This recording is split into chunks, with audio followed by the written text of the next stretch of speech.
Hey guys, and welcome back to another History of Boomerang. Today we're going to be talking about one of my favorite shows. While Johnny Quest wasn't popular during its time, something that Hanna-Barbera would make that would become the most popular show they ever created. When you think of them, they would think of this show first than anything else. This show would be my all-time favorite show. And of course, I am talking about Scooby Doo. The story got started in 1969, where the Vietnam War, a lot of killings, Martin Luther King, and all this kind of stuff were happening. So the world needed something to pick itself up, but in the form of a mystery show. During the time, people were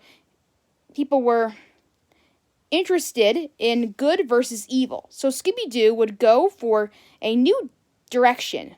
Much like Johnny Quest, Hanna-Barbera wanted to make something action-packed, but still the charm of this cast of characters.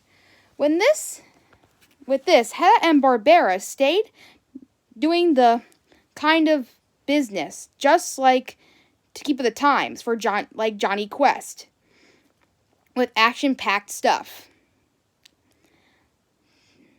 The shows took off the air soon after because there were too much violence in the shows for the kids' demographic. Stuff like Mr. Puffnstuff was allowed now for children to watch. So Hanna-Barbera needed to make a show that would stay kid-friendly and action-packed. One day, Barbera heard something on the radio. An old radio show about a group of teenagers who went to solve a scary mystery in a haunted house. That gave him an idea. This was the inspiration for Scooby-Doo. Soon after, Scooby-Doo evolved as an idea where it was based on more stuff like the Archies. At first, they thought of the whole cast was going to be in a band, but it was too much like the other shows, and they wanted to make the show more mystery related. So the things were changed. Title, characters, and a dog that would appear, becoming somewhat of a comic relief character in the show. The idea was from the Archies, but made him a Great Dane instead, because the Archies had a dog as well, but it wasn't a Great Dane. It was some other dog. I can't really remember. And they named the dog Scooby-Doo after the song that was popular at the time called "Strangers in the Night," where the lyrics would be saying Scooby-Dooby-Doo.